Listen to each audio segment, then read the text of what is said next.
السلام علیکم، میں ہوں جی اورنگزیب۔ آج ہم بات کریں گے اظہار دین، اظہار اسلام، اظہار شریعت، اظہار رائے، اختلاف رائے اور باعث موت، باعث فتنہ، باعث فتوی گستاخی اور باعث فتوی کفر و شرک۔ ہم بات جب کریں نا ڈار کے جس کی، جب یورپ کے اندر عیسائیت میں صرف اور صرف غلبہ تھا تو چرچ کا تھا۔ چرچ سے مراد مذہبی طبقے کا، وہاں اس کے پادری ہوں، پوپ ہوں، فادر جو بھی ہیں، راہب ہوں، ان کا چرچا، ان کی طاقت اور ان کا رعب اور دبدبہ اتنا تھا کہ حاکم وقت بھی ان کے خلاف کوئی فیصلہ نہیں کر سکتا تھا۔ پورا جو ماحول تھا وہ گرفت میں تھا مذہب کے۔ اور پھر ہوا کیا؟ مذہب سے تو کوئی گلہ نہیں ہمیں،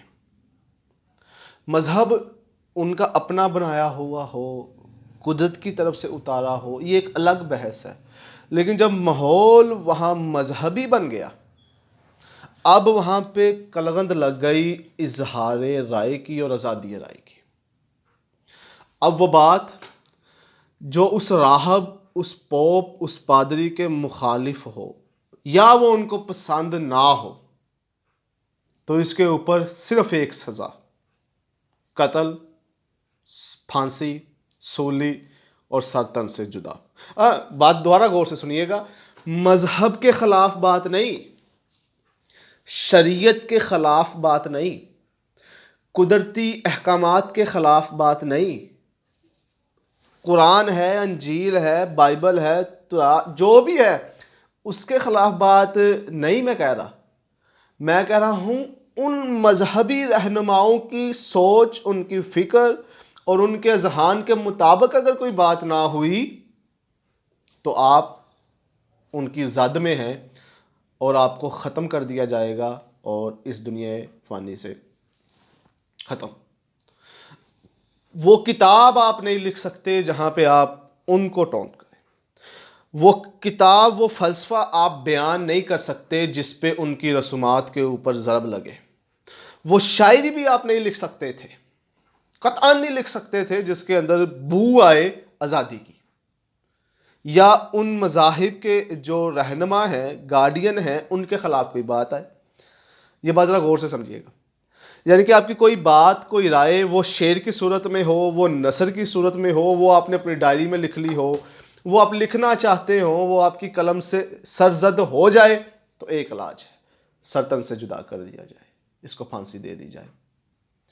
اب ممبر ان کا جو بھی ہے، ان کے ممبر پہ بتائے جانے والا حق بھی ان رہنماؤں کے مطابق، سچ بھی، اصول بھی، قانون بھی اور ضابطہ حیات بھی ان رہنماؤں کے مطابق جو مذہبی تھے۔ ماحول چونکہ نام نہاد مذہبی ماحول تھا، تو پھر کیا ہوا کہ نئی چیز، نئے آئیڈیاز، نئی تھیریز، نئے فلسفے، نئے اذہان، نئی ہی جو راہیں کھلا کرتی تھی وہ بند ہو گئی۔ یہاں تک کہ پتہ نہیں کتنے سیاستدان تھے جو ان کا شکار ہوئے صرف اس بات پہ کہ ان سے اس بات کی بدبو آ رہی تھی کہ یہ مذہب سے نہیں، یہ مذہبی رہنماؤں کی گرفت سے باہر جا رہے ہیں۔ اچھا، پھر وہ تو سیاستدان، سائنسدان ان کا شکار ہوئے۔ نامور سائنسدان ہیں جن کو اس دور کے اندر قتل کر دیا گیا،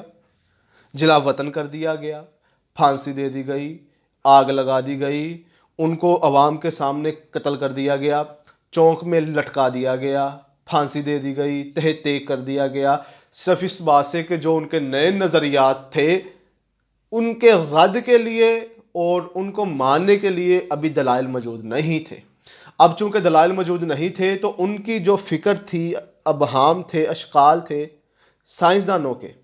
وہ پسند نہیں تھے ان رہنماؤں کو، مذہب کو نہیں، رہنماؤں کو نہیں پسند تھے، ان مذہبی جو پوپ تھے، پادری تھے، ان کو پسند نہیں تھے، تو اس کو ختم کر دیا جاتا۔ ہر اس پیدا ہونے والے بچے کو جس سے اس چیز کی تھوڑی سی بھنک بھی لگ جائے کہ یہ کچھ کرے گا، اس کو زندان میں ڈال دیا جاتا، ان کی عمریں جیلوں میں ہی گزر جاتی، مر کھپ جاتے، پتہ ہی نہیں کدھر گئے۔ تو پھر کیا ہوا؟ کہنے والے لکھتے ہیں، پڑھنے والے پڑھتے بھی ہیں کہ وہ جو دور تھا اس کے درمیان لٹریچر، کتابیں، علم، سائنسدان، تھیریز، فلسفے، کتابیں، نئے نظریات، نئے افکار بالکل سمٹ گئے، ختم ہو گئی وہاں پہ۔ اب وہاں پہ انسانیت اور حیوانیت تقریباً بین چل رہی تھی، کیونکہ کوئی نئی چیز کو پنپنے نہیں دیا جا رہا تھا۔ یہ دور ہے اس چرچ کا جہاں پہ یہ سارا کچھ ہو رہا تھا، جو مذہب کا نام بیچ رہے تھے۔ اور اگر ان مذہبی رہنماؤں کی زندگیوں کو دیکھا جائے تو عیاشی ہے، گھڑ سواری ہے، ہرنوں کا شکار ہے، کتے پالے جا رہے ہیں، بہترین قسم کا لباس زینے تن کیا ہوا ہے، بازوؤں کے اوپر بہترین قسم کی نمائشی کڑھائی کروائی ہوئی ہے، بہترین قسم کا چمکتا ہوا چہرہ ہے، روشن چہرہ ہے، پیسے ہیں، وہ روب ہے، دبدبا ہے، سانسیں تھم جاتی ہیں ان کے آنے کے اوپر۔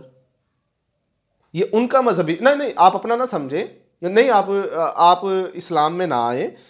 نہ نہ نہ نہ، چونکہ حال وہی ہے، لیکن ابھی میں وہ ڈارک ایجز کی بات کر رہا ہوں جہاں پہ وہ کافر تھے، وہ عیسائی تھے، وہ یہودی تھے، وہ اللہ کے منکر تھے، وہ یہ سارا کچھ کیا کرتے تھے، اور پھر ایک اسلام آیا اور پھر اس کے ماننے والوں نے کر کے دکھایا کہ کس طرح مذہبی رہنما بنا جاتا ہے۔ پھر مذہب سے اختلاف نہیں ہے، ہم اسلام کی عیسائیت کی ابھی بات بالکل نہیں کر رہے، ہم یہ کر رہے ہیں کہ اس دور میں یہ کیا گیا اور اظہار رائے کے اوپر پابندی لگا دی گئی۔ اب کوئی بول نہیں سکتا، اور کوئی بات ٹھیک بھی کرے گا تو اس نے گناہ کیا ہے۔ اور ہوا کیا کہ لوگ مذہب سے اتنا متنفر ہوئے، مذہب سے اتنی نفرت ہوئی کہ لوگوں نے پھر اب آ کے مذہب کو اپنے جو معاملات ہیں انفرادی طور پہ اس کو کر دیا، جس کو سیکولرزم کہا جاتا ہے، کہ ہمارے معاملات کے اندر دین کا کوئی عمل دخل نہیں ہے، جو ہم چاہیں گے وہ کریں گے، ہم آزادی رائے کے طور پہ، اظہار رائے کے طور پہ، یا جو بھی آپ کہہ لیں، وہ اس نفرت کے کینے میں، بغض میں، وہ رہنماؤں کے اوپر جو بھی معاملات گزرے، انہوں نے اس کا سدباب یہ کیا کہ مذہب کو ٹوٹلی اپنی زندگی سے باہر نکال دیا۔ وہ مذہب جس کا قبضہ رہا، وہ دین جس کا قبضہ رہا، کہاں تک پھیلا گیا، پتہ نہیں کتنے سو سالوں کا یہ دورانیہ ہے، جب سکہ اور لوہا اور طوطی بولتا تھا ان مذہبی رہنماؤں کا اور چرچ کا۔ جو حکم صادر ہو گیا وہ بات ختم ہو گئی۔ اب آ جائے اسلامی جمہوریہ پاکستان۔ بہترین دین، بہترین کتاب، بہترین امت، بہترین نبی کریم صلی اللہ علیہ وآلہ وسلم ہمارے حصے میں، ہمارے لیے یہ باعث فخر ہے۔ بہترین ملک جو نظریات کی بنیاد پہ بنایا گیا ہمارا تھا، بہترین اکابرین ہمارے تھے، بہترین تاریخ ہماری تھی، اور اس کے بعد بدترین تاریخ بھی ہماری تھی۔ اب حالات کیا ہیں؟ اب پڑھا لکھا باشعور انسان، استاد، پروفیسر، پی ایچ ڈی کرنے والا اپنی کلاس کے اندر یہ بات کرنے سے پہلے ڈرتا ہے کہ اسے کوئی مذہبی پوائنٹ آف ویو سے نہ لے، اسے کوئی اپنے مسل کی پوائنٹ آف ویو سے نہ لے۔ ایک پڑھا لکھا بندہ اپنی تقریر کرنے سے پہلے یہ بات بارہا کہتا ہے کہ اس کو مذہبی تناظر کے اندر نہ لیا جائے، میں مذہب سے اور شریعت سے ہٹ کے بات کر رہا ہوں۔ اور ایک شاعر بار بار اس بات کی تلقین کرتا ہے کہ میرے شعر کو شریعت کے پیمانوں کے اوپر نہ تولا جائے، نہ دیکھا جائے۔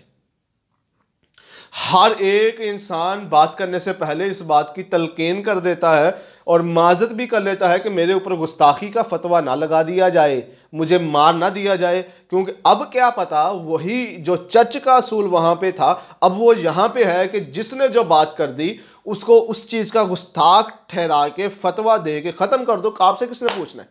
بات تو ختم ہو گئی۔ اب اگر وہاں کے اوپر نظریات بند ہو گئے تھے، لوگ بڑے لیڈر، سائنسدان، سیاستدان پیدا ہونے بند ہو گئے تھے، تو آپ کا اپنے ملک کے بارے میں کیا خیال ہے؟ اس اسلامی جمہوریہ پاکستان کے بارے میں کیا خیال ہے؟ کون یہاں پہ بات کرتے ہوئے نہیں ڈرتا؟ کس کے اوپر فتوے کا، گستاخی کا اور اپنے مذہب سے کفر کا، شرک کا وہ جو ایک خطرہ ہے اور ایک تلوار ہے، کس کا نہیں لٹک رہی کہ جب ہو اس کی گردن تن سے جدا کر دی جائے؟ ایک زبان ہی ہلانی ہے نا جی کہ یہ گستاخ ہے، بات ختم ہوگی۔ اس نے نبی کریم صلی اللہ علیہ وسلم، اس کی اوقات کیا ہے کہ وہ گستاخی کرے؟ فتوی ہی دینا ہے کہ اس نے گستاخی کر دی، اس نے صحاب کی گستاخی کر دی، اس نے اہل بیت کی گستاخی کر دی، اس نے قرآن کی گستاخی کر دی، اس نے خانہ کعبہ کی گستاخی کر دی، اس نے اللہ کی گستاخی کر دی ہے، تاکہ اللہ کی گستاخی کے ہمیں کوئی مسائل ہی نہیں ہے۔ اس نے اللہ کی گستاخی کر دی، اس نے اس فلاں پیر کی گستاخی کر دی، فلاں بزرگ کی گستاخی کر دی۔ یہ بات کہنے کی دیر ہے، اور آج بھی مذہبی جو کارڈ ہے وہ حکمرانوں کے لیے بھاری ہے، آج بھی مسائل پیدا کر دیتا ہے یہ مذہبی کارڈ۔ تو اب اگر تو یہ لمحہ فکریہ ہے کہ ہم اپنے دین کی بات کرنے سے پہلے اسٹوڈنٹس کو بھی کہیں کہ بیٹا یہ کوئی مذہبی بات نہیں ہے، یہ میں بات ویسے کر رہا ہوں، تو اس کا ہم بچوں سے مخاطب ہوتے ہیں، ایسے بچے بیٹھے ہوتے ہیں کہ بیٹا یہ بات دیکھیں جو میں کر رہا ہوں، آپ نے ابھی اس کو اپنے مسلک یا فرقے کی بنیاد پہ نہیں، کیوں ڈر ہوتا ہے کہ بچے گھر جا کے کوئی بات کہیں اور ہمارے اوپر فتویٰ لگنے میں کیا دیر ہے؟ پوسٹ کر دی جائے فیس بک کے اوپر، اپنا کچھ شیئر لگا دیا جائے، کوئی بات لکھ دی جائے، دل کی رائے دے دی جائے، کوئی الفاظ کے چناؤ کے اندر کوئی آگا پیچھا، گل ختم۔ اب آپ سے بڑا کوئی گستاخ نہیں ہے، تو کیا فرق ہے اس معاشرے میں اور اس معاشرے میں؟ ڈرے اس بات سے کہ لوگ بھی اس دین اسلام سے متنفر ہو جائیں، ڈرے کہ لوگ شریعت کی بات کرنا ہی چھوڑ دیں، لوگ اپنے مسائل اور معاملات کے اندر دین کو سائیڈ لائن کرنا شروع کر دیں، لوگ مذہبی لوگوں سے نفرت کرنا شروع کر دیں، یہ داڑھی باعث نفرت بن جائے، یہ شلوار قمیض باعث نفرت بن جائے، اور لوگ کہنا شروع کر دیں کہ یہ مسجد کی اور دین کی باتیں فی الحال نہ چھیڑو، اور لوگ کہنا شروع کر دیں کہ ہمیں مذہب کی باتیں سمجھ نہیں آتی، ہمیں اسلام کی باتیں سمجھ میں نہیں آتی، لوگ داڑھی کا مذاق بنائیں، لوگ ٹخنوں سے اوپر شلوار کو باعث شرم محسوس کریں، لوگ اس اسلامی لباس سے بہتر غیر اسلامی لباس سمجھنا شروع کر دیں، لوگ تہوار ان کے منانا شروع کر دیں، لوگ آپ کے تہواروں سے باغی ہو جائیں، لوگ آپ کے نظریات سے باغی ہو جائیں، اور جس طرح لوگ چرچ سے باغی ہوئے تھے اور آج وہ مسجد سے باغی ہو جائیں،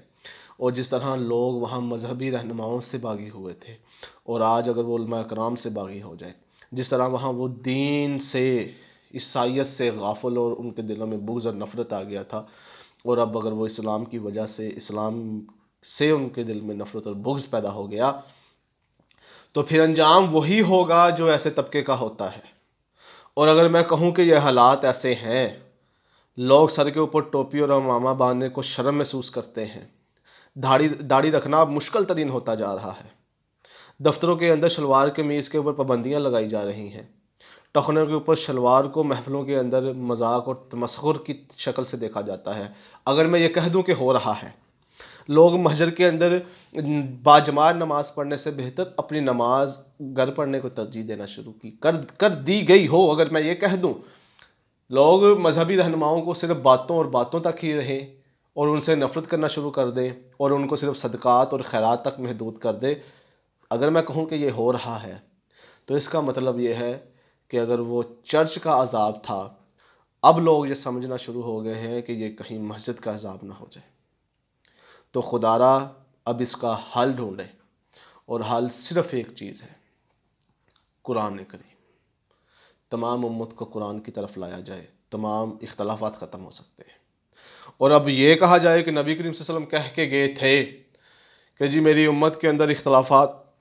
ہوں گے، فرقے بنیں گے، لہٰذا فرقے تو غلط بات نہیں ہے، تو پھر اللہ تعالیٰ بھی تو یہی کہتا ہے کہ انسان کو موت آنی ہے تو پھر مر جائیں آپ۔ اللہ نے کہا کہ موت آنی ہے، تو لہٰذا موت کو دعوت نہ دی جائے کہ آ جاؤ اور مجھے لے جاؤ، خودکشی بھی تو حرام ہے۔